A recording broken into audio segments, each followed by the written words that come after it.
Welcome to Summoner's Rift.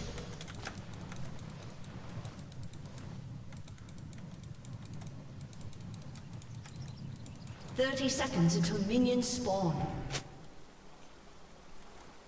I mean, it's a poppy.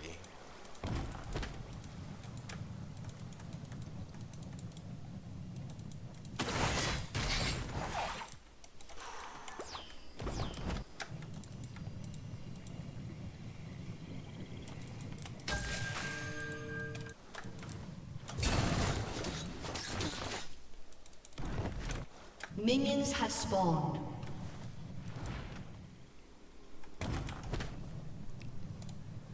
And this is a topic that sort of comes from this, is that people, I find, make the game so hard when it doesn't need to be, in terms of the decisions that they force their teammates to potentially make. So what I mean by this is that Crab was in the river. Karthus was sort of like leaning towards the side of the Crab, so my jungler sort of felt like the Karthus could help him. But there was 3 minions mid, right? And then there's a Karthus mid. Karthus mid, okay. Right? And then the Karthus mid, instead of going to help him the Crab, he like goes to the Crab and then he like gets caught and died, right? Okay. He goes to clear those 3 minions mid. And I said, okay, let's just put yourself in Karthus' perspective. Every lane in psychology, they want to get every minion every farm. Is this first Crab? No, this is like later in the game. Okay. It's probably like a late or whatever it is, right? Yeah. Later in the game. And, you know, Karthus doesn't want to chaotic river fight. He's super immobile. He can get caught. This is a mid lane Karthus, right? And, yeah, why would he not go for those 3 minions? You know, like, you could argue, like, his initial reaction is like, why didn't Karthus give those 3 minions to come and help him? That was his initial reaction, and then that was when he was typing after, like, you know, why? What are you doing, Karthus? Why did you not roam? I said, just put yourself in Karthus' shoes for 2 seconds. Like, yes, maybe he could roam, but if you actually just break it down and empathize for just a little bit, and it's like, I could sort of see that. But people are putting themselves in these situations that are just so hard, and so you don't. I was trying to explain to him is that you don't need to make these decisions to win League of Legends games, like a gold or platinum game. Good League is actually making the game as easy as decision making possible for your teammates. That's why we say it's like push away and move. That's an easy, simple situation. You know, trading objectives when they're hard to take. Exactly right. Instead That's of simple. contesting a difficult one, okay, fine, I just won't. Just make the easy choice. So people think that you need to win games. Karthus had to roam to that way. You know what I'm saying, guys? And you might see this a lot from mid lane. Is like, you know, I could understand why he sort of thinks that. I can sort of understand from the jungler's perspective why he doesn't value those 3 minions compared to that Crab. The Crab technically is a lot of value, but Karthus, he's not getting that Crab. Right? He doesn't really care too much. He's not going to care too much about what the jungler's doing. I want to just play for the 10 CS per minute. This is so jungle specific, dude. I feel like junglers are like the only role in the game that are constantly just asking of their teammates. Just unreasonable things. Yeah, just even if it's reasonable or unreasonable. They're just constantly going around making requests. Like I think solo lane is ping junglers a lot. Yeah. Maybe not bot laners, but solo laners definitely too. Like, I've had to roast them. Yeah. What's an example? Well, like, they will, like, say, okay, a common one all the time is, like, they just want help to get a gank. And, like, you don't... Getting a gank now makes no sense. Like, you're already low, you have limited resources, you have no gank set up. You just need to just shove and wave and reset.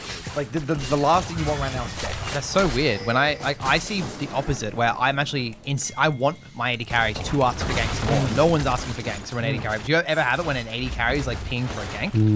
Does not happen. Doesn't happen. Does not happen. Think about bot lane after games. No. I mean, AD carries usually just want nothing to happen, I think. So they're just happy to chill. Yeah. But yeah, I think it's an interesting point. Junglers just... They just expect a lot, I feel. I mean, I was a jungler. I can say this stuff. I have the cast. I'm allowed to talk about junglers. Like, they constantly asking for their teammates to do things like attend neutrals, hit the dragon with me. Like, yeah. You know, it's interesting because, look, there's 2 ways of breaking this down, right? You can kind of look at it through the lens of, like, you know, Nathan, like, you're telling this guy to be, like, empathic of the Karthus and try to understand why he wouldn't come. Instead of his first reaction being to type. Right. Essays. But then there's also, like, you don't, sometimes, at least for that game, you could just say, just don't even need to understand why. Like, you don't even need to, like, there is another way of handling that whole situation, which is, like, just hold your judgment. I don't know. Maybe that guy grieved, maybe he didn't. Don't even try to understand it. What happened. Focus on what's now. Your Karthus obviously didn't move. He's not moving. Okay, now what? You know what I Yeah, mean? It's like my whole mentality is just look at what's on your goddamn screen. just adapt to what's on your screen. Yeah, it's like yeah, I like that. it's like I always tell people, it's like you can have the best pings in the world. You can communicate the next dragon, you get everyone excited, and then they just fuck off and go top side. Okay, cool. Now what? Like you've Yep. got to train yourself to get to the point where like nothing phases you. Like you got to be so okay with the whole idea of like you can be the clearest communicator and you could be objectively correct and you could be getting your whole team excited about everything and they could just completely ignore you, and you need to get to the point where that literally has zero effect on you. And things change really fast. Like, it could have just been a simple information gathering problem. Like, he saw Karthus leaning, so he goes for the crab. He doesn't bother to check mid again.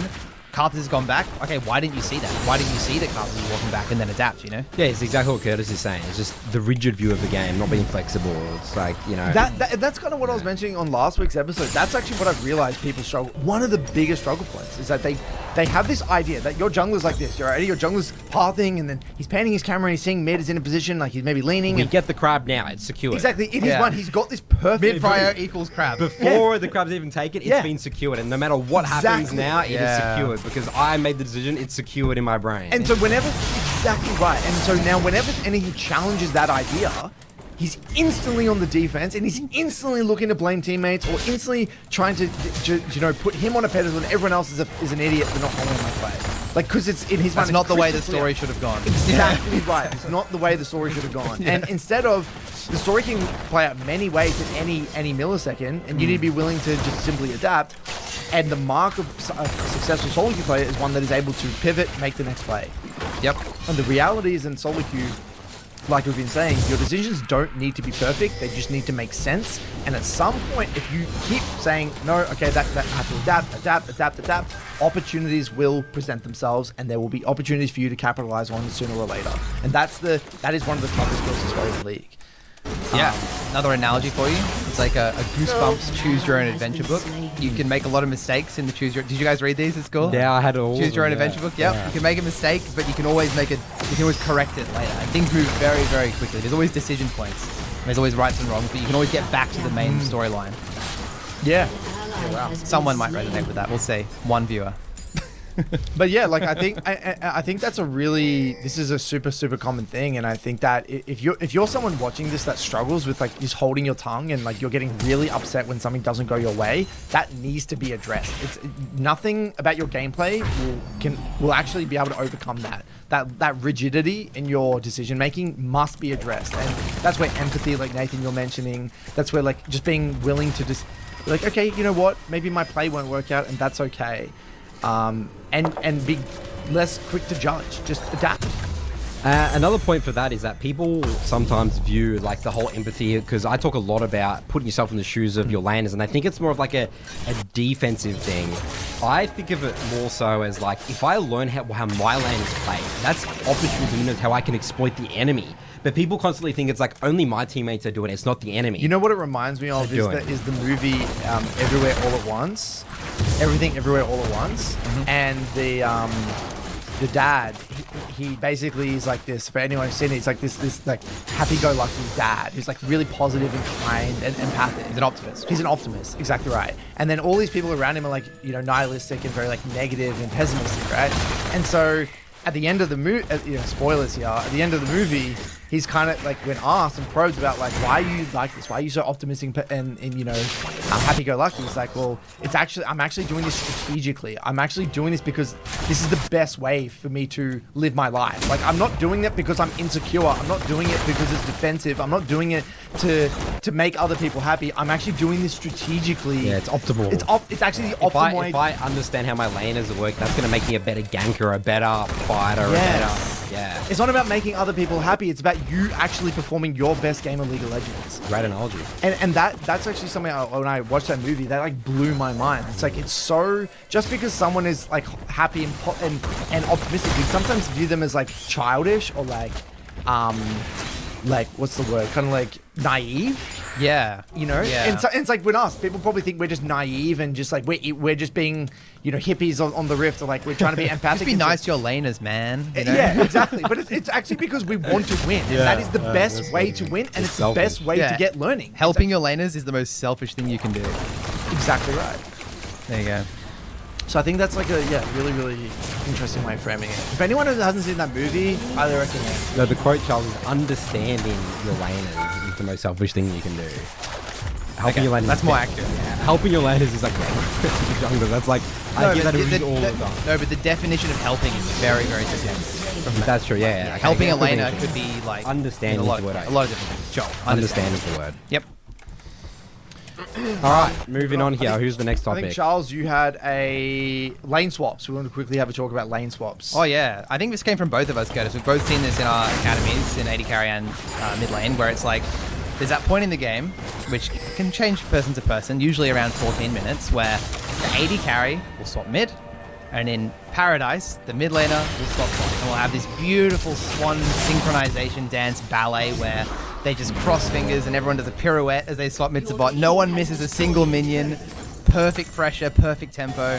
Then the lane plays out from there, right? But people really struggle when that dance doesn't go that way. And like, AD carries are swapping mid, the mid stay in mid.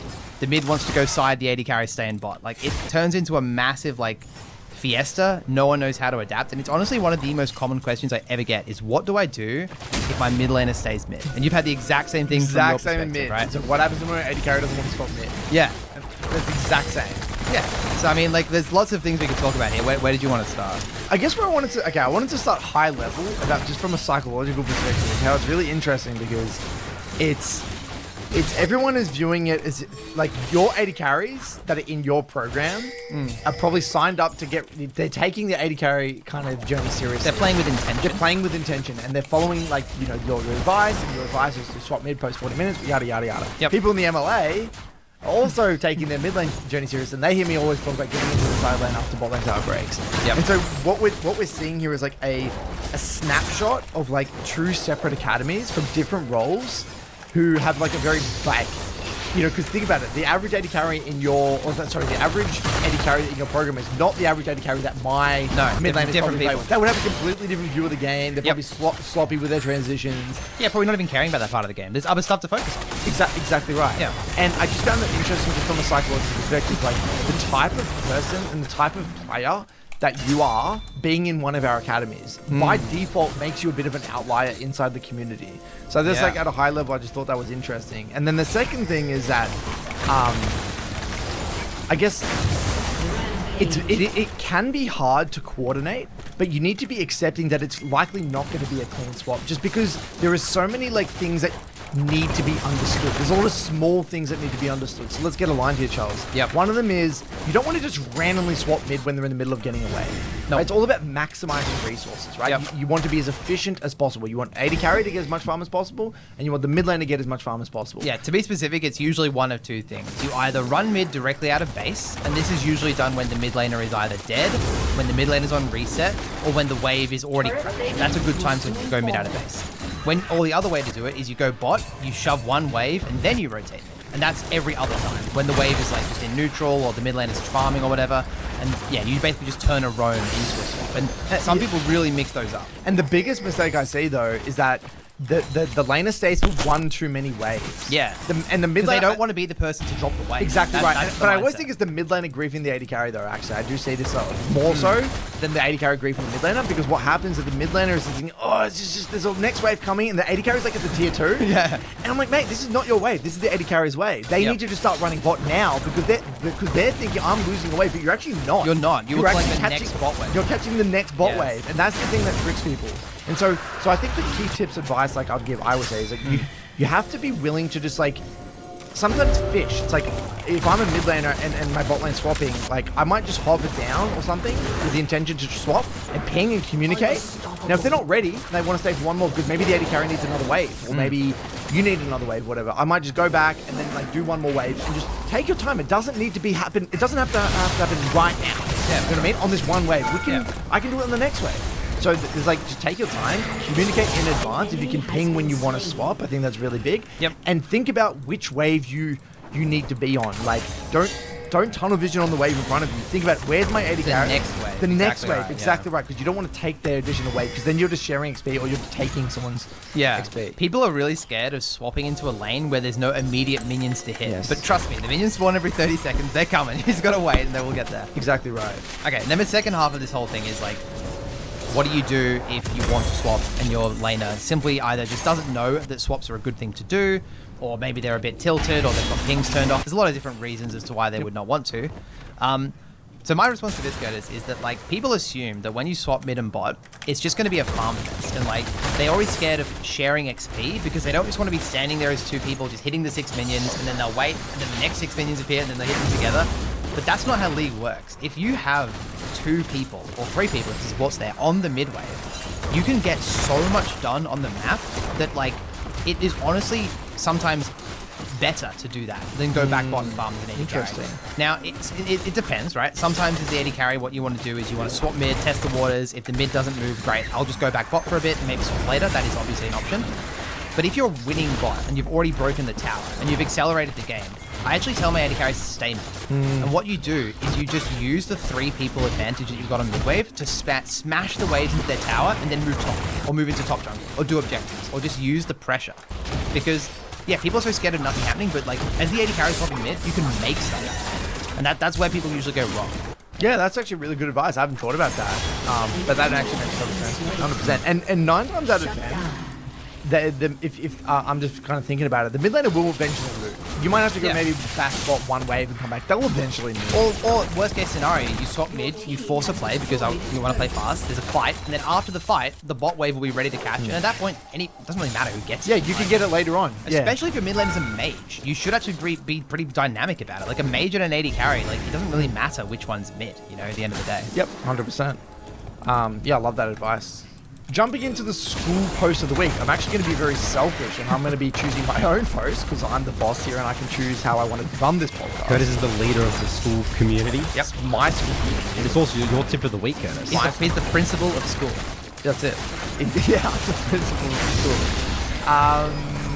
school. Okay, so basically I made this post about scoreline doesn't mean shit. And basically the premise of my post was that scoreline doesn't really tell you the full story.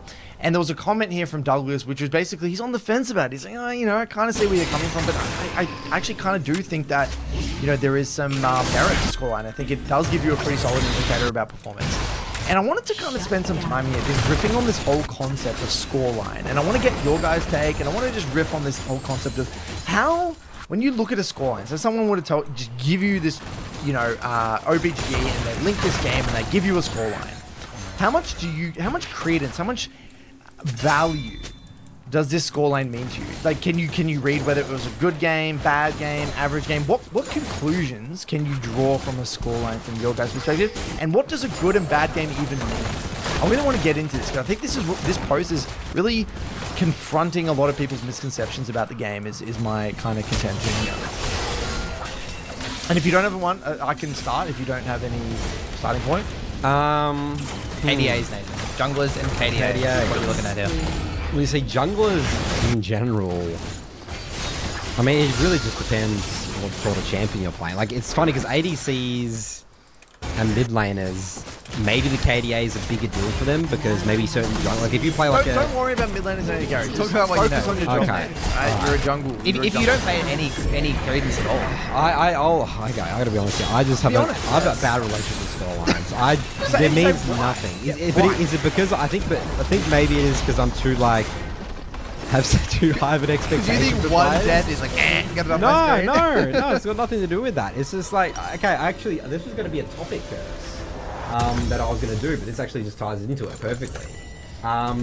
This guy posted in the ranked achievement saying, 1 win from gold, right? The deadly ranked achievements to Right, post. right.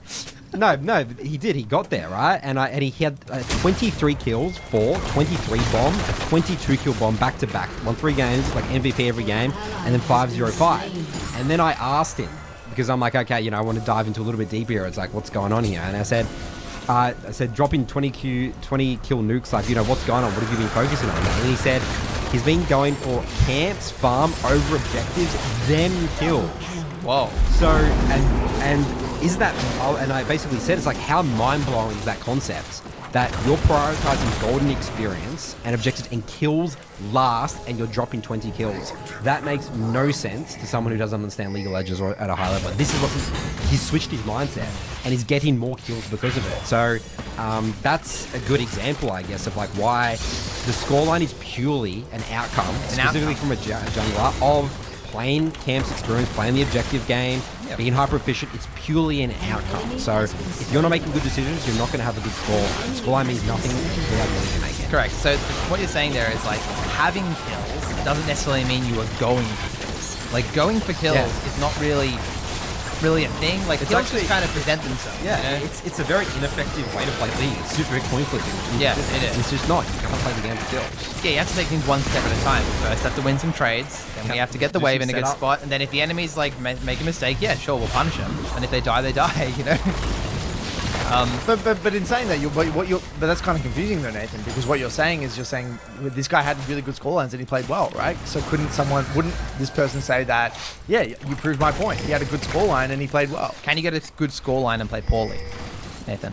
Well, that's why I asked that question, because I wanted to So know you've seen his that? mind. So you've seen people that have had these pop-up games where they go 23 Yeah, kills. these people actually, they're shipping, they post that free Right. win. It's that just- free it's win just streak. luck. And then there's just like, I went all the way down to silver 3, right? Yeah. So that's why I posed why. that question. Okay, I said, can you explain to me how you're getting these kills? And it's like, if he was just to tell me, I'm just like, I'm just so good at the game. It's like, well, you know, it could have just been an easy 3-win streak where everyone sort of played easy. Yeah. Yeah, and so that I'm gonna rip on that because that's exactly my take as well. If I see someone that goes 9-0, right, I literally can't say that they played a good game because again, it could have just been an easy game where the stars aligned. Your jungler camped you, you had a good matchup. The enemy just They were autofilled. they were auto-filled. The enemy jungler gave you double buffs at Good level 2.